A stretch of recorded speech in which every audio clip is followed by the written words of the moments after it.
Hello and welcome to the Long Beach Post 2024 Candidate Forums. I'm Mike Guardabascio, and joining me is my colleague and the education reporter for the Post, Alicia Robinson.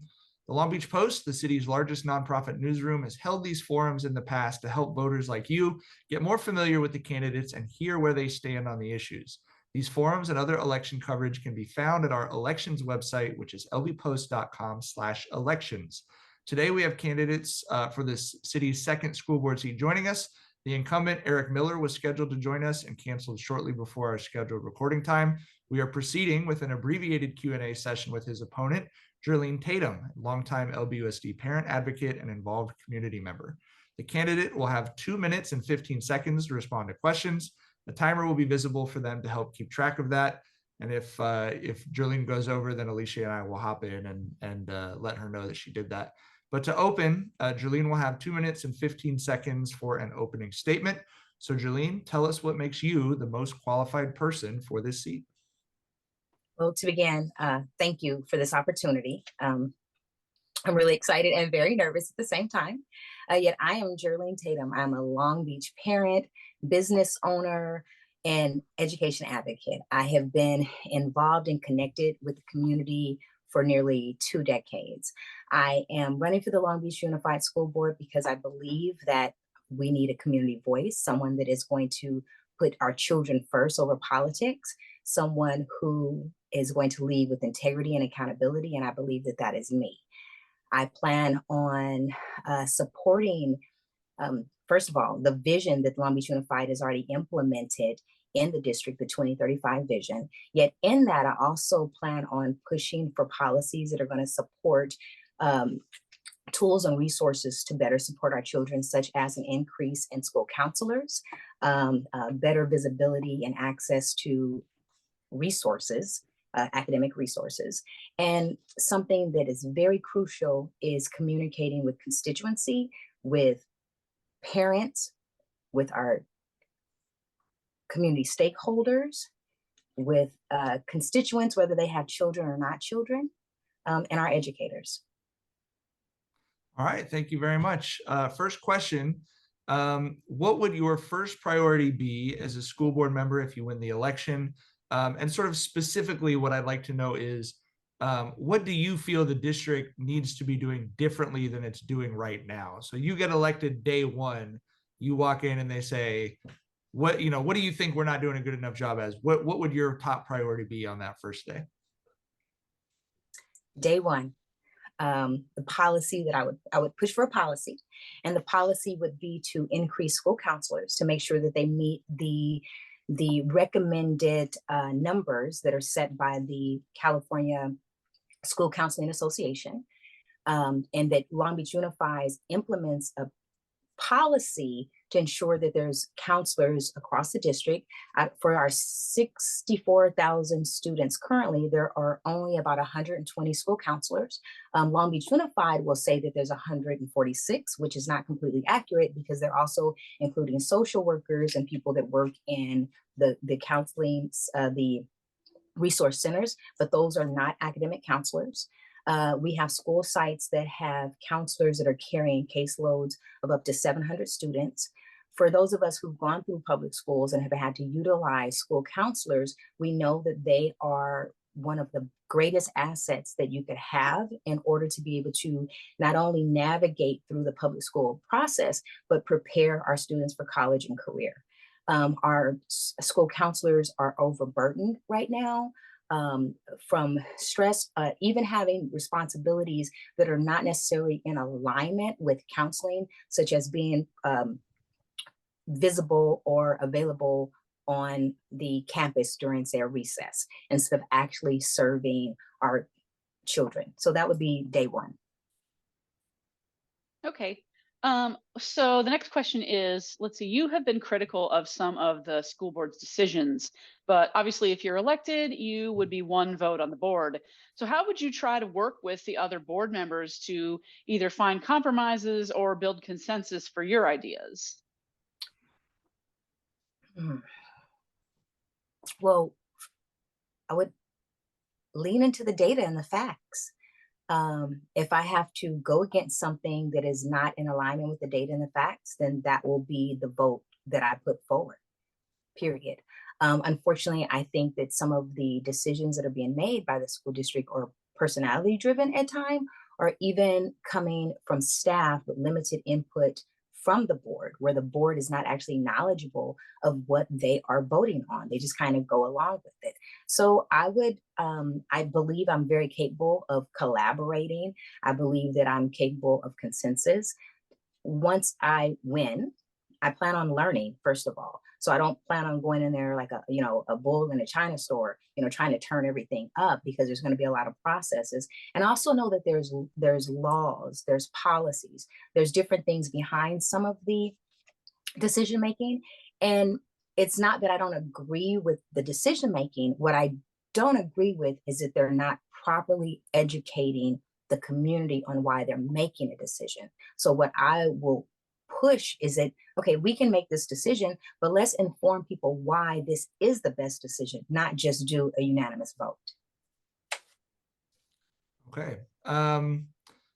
So my question is about, obviously if 2 years ago, last year, there was, some sort of strife between the school district and its employee unions, the Teachers Association, as well as the California School Employees Association's Long Beach chapter.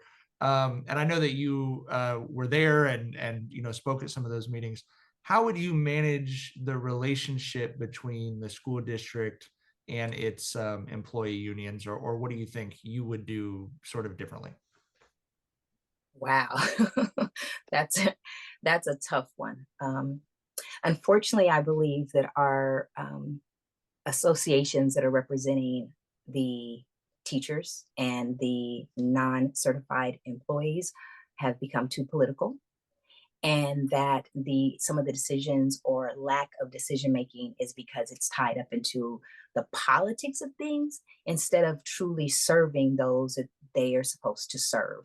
Um, so the first thing I would do is learn better about what the role and responsibility is of the association to serve its constituency, whether it be teachers.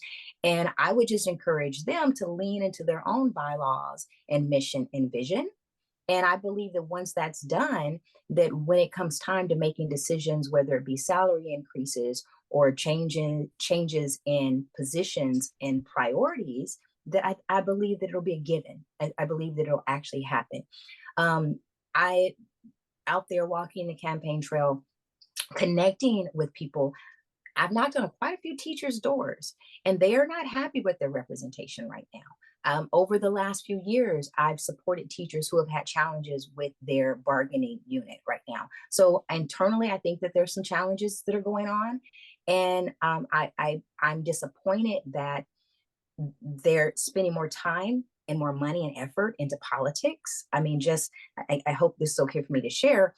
Just in January, the Teachers Association of Long Beach put nearly $60,000 into my opponent's campaign. The election in 2020, they put $300,000. And for me, I'm like, well, if you're doing that, shouldn't those funds be used to advance policies that are going to support educators? For example, pushing a policy that's going to support counselors. Counselors became a part of the bargaining unit within the last 5 years. So why aren't they pushing policies and asking the district to align themselves with standards to support more counselors? Well, so we also wanted to ask, the city of Long Beach has some grant funded programs that focus on safety for kids on their way to and from school. Have those programs been successful, or do you have other suggestions? And what role should the district play in ensuring student safety off campus? Such a timely question. Okay, so there has been a partnership that I believe that is through the city, that's providing safe passages over by Washington Middle School. From what I've heard, has been very successful. I don't know if it's sustainable funding for it. The school district doesn't pay for it, but there is a partnership between the school site, a CBO, and the city, or a community organization in the city. And they've been definitely empowering and encouraging community members to take a stand to support themselves, right? Just 2 days ago, Long Beach Unified agreed upon a contract with a local nonprofit to provide safe passages along the Santa Fe corridor for Cabrillo and Admiral Kidd. I don't know the details of it. I left the meeting too early. Yet I believe that the school district should, if funding is available, I believe that the school district should be utilizing funds to help support students to and from school. But I also believe that the city of Long Beach needs to be invested in that as well. And there has to be a complete partnership so that it's not, our educators should be educating, right? Our educators should be educating. Our funds should be utilized in that classroom and on that campus. Yet right now, I applaud the district for stepping up and putting funding out there. Now, that didn't just happen by accident. That happened because there were community members pushing against that. And, for me personally, I started going to the park and gathered up community members, and we were showing up with orange vests just to be eyes and ears and for the community, for safety. And also being advocates and having direct communication with the Long Beach Police Department, because they have to be a partner, not a lead agency, but a partner in school safety. Okay. And then during the pandemic, LBUSD received significant one-time state and federal funding that at some point is going to expire. So how do you think the district could continue some of the programs and initiatives that money has been funding? They need to tap into some of the reserves that they already have. And also, sadly, there's been a increase in higher management, increase in management staff. I don't know what the bottom line of that looks like. I don't know how much funds are being utilized. I don't even know the source of those funds, but I think that needs to be looked at, because are those positions actually needed? How are they actually serving? Are they making a direct impact to our students in the classroom? If they're not, I think that we need to look at that. And if it's a matter of moving some of those funds over to serving children, then that's what the district exists for. Okay, our last question. There's been a trend over the last several years of the enrollment declining, obviously, in the school district. The funding for the school district is tied to that enrollment number. And as you know, this is a very big question, not just for the district, but for the city of Long Beach, as the district is the largest employer. The district is sort of this huge central agency. My question is, on the subject of declining enrollment, do you think the district should be doing more to attract new families, or should it be focusing on a strategy that is reducing staffing, reorganizing, cutting costs? And, obviously there's been some votes from the school board about how to use the reserves that you reference to preserve staffing levels and everything. But very big picture question, but I'm curious for your thoughts on the declining enrollment and what the district should be doing to either get the enrollment number going the other direction, or starting to look at a future where it's a smaller school district. I believe that they should look at this reserve or maintaining staff. How is that serving our kids? Is it improving? Smaller class size should be improving the outcome of our children. But is that retaining that staff? Is that what they're doing? So if it's not in alignment with improving the outcomes of our students, then that needs to be looked at. The decline in enrollment, I don't know if Long Beach Unified does an exit survey. Why are people leaving the district? Are they asking questions? Where are they going? Are they going to private schools? Are they going to charter schools? Are they leaving the state? Are they leaving the city? I think the district, first of all, needs to find out where are the students going.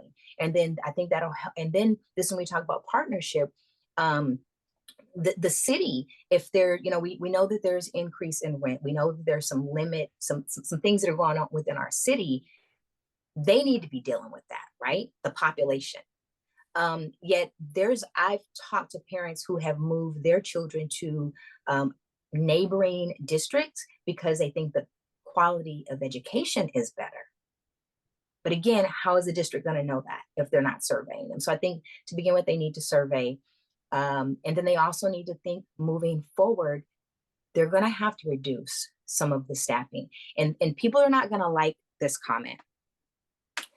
Educators, teachers, employers, they've received their education. They got their degrees. They have the capacity and the ability to be employed. Our young people have not. So again, the priority in funding needs to be on them so that one day they can be employable. So I know that no one wants to lose their job, right? No one wants to lose their job. Yet, where is the priority? Is it protecting and saving adults, or is it preparing our young people for the future? All right. Well, we would like to thank everyone for watching this forum for the 2nd District School Board race. We'd also like to thank Jelene, our candidate, for joining us today to talk about some of the important issues facing the city and her ideas on how to fix them. Remember that our election coverage will be housed on our elections webpage at lbpost.com/elections. It will be live through the rest of the year, where stories, interviews, and forums like this will be accessible. If you want to support the Long Beach Post election coverage, you can become a supporting member of the Post or give a tax-deductible donation. Details about how to support the Long Beach Post can be found at lbpost.com/join. I'm Mike Guardabascio. She's Alicia Robinson. Thanks so much for tuning in.